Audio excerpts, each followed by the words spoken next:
Hello viewers, back to my channel. আজ আপনাদের জন্য নিয়ে এসেছি ঝিঙ্গে পোস্ত। ঝিঙ্গে পোস্ত গরম গরম ভাতের সাথে যেমন খেতে ভালো লাগে, তেমনি লুচি বা পরোটার সাথেও দারুণ মানায়। আশা করছি আমার আজকের রেসিপিটি আপনাদের খুব ভালো লাগবে। চলুন তাহলে দেখা যাক কি করে রান্না করব। ঝিঙ্গে পোস্ত করার জন্য প্রথমে চুলায় একটা প্যান বসিয়ে দিয়ে দিলাম 2 টেবিল চামচ পরিমাণ মতো সরিষার তেল। তেলটাকে একটু গরম করে নিয়ে ফোড়ন হিসেবে দিয়ে দিচ্ছি হাফ চা চামচ কালো জিরে। কালো জিরেটাকে একটু ভেজে নিচ্ছি। এই পর্যায়ে দিয়ে দিচ্ছি 1 টেবিল চামচ পরিমাণ মতো আদা বাটা। আদা থেকে কাঁচা গন্ধটা দূর হওয়া পর্যন্ত একটু ভেজে নিচ্ছি। আদাটা ভাজা হয়ে গেলে এই পর্যায়ে দিয়ে দিচ্ছি ঝিঙ্গেগুলো। আমি এখানে হাফ কেজি ঝিঙ্গেকে ভালো করে ধুয়ে উপরে খোসাটা ফেলে তারপর বড় বড় টুকরো করে নিয়েছি। এখন তেলের সাথে একটু সাঁতলে নিচ্ছি। এই পর্যায়ে দিয়ে দিচ্ছি 1 টেবিল চামচ পরিমাণ মতো কাঁচামরিচ বাটা। ঝিঙ্গে পোস্ততে কাঁচামরিচ দিয়েই খুব ভালো হয়, তাই শুকনো মরিচ দেওয়ার কোনো দরকার নেই। মরিচটাকে ঝিঙ্গের সাথে ভালো করে লাগিয়ে নিলাম।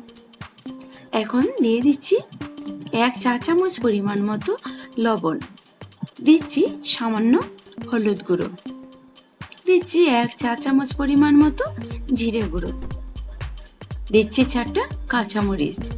এখন লবণ আর মশলাটাকে ঝিঙ্গের সাথে ভালোভাবে মিশিয়ে নিচ্ছি।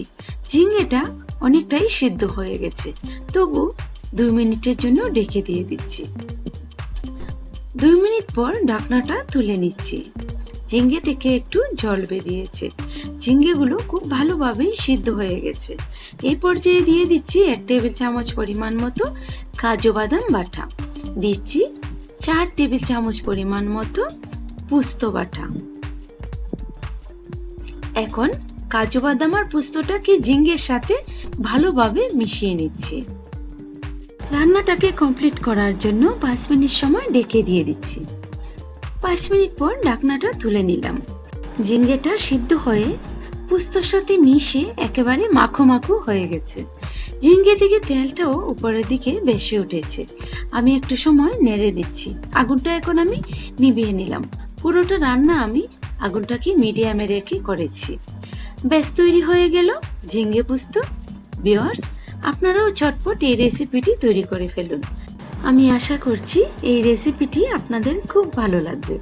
আর যদি সত্যি ভালো লেগে থাকে তাহলে ফ্রেন্ড ও রিলেটিভদের সাথে শেয়ার করতে ভুলবেন না। আর যারা আমার চ্যানেলটিকে এখনো সাবস্ক্রাইব করেননি তারা প্লিজ চ্যানেলটিকে সাবস্ক্রাইব করে নেবেন। আজ তাহলে বিদায় নিচ্ছি। আবার দেখা হবে অন্য কোনো রেসিপি নিয়ে। সে পর্যন্ত সবাই খুব ভালো থাকবেন।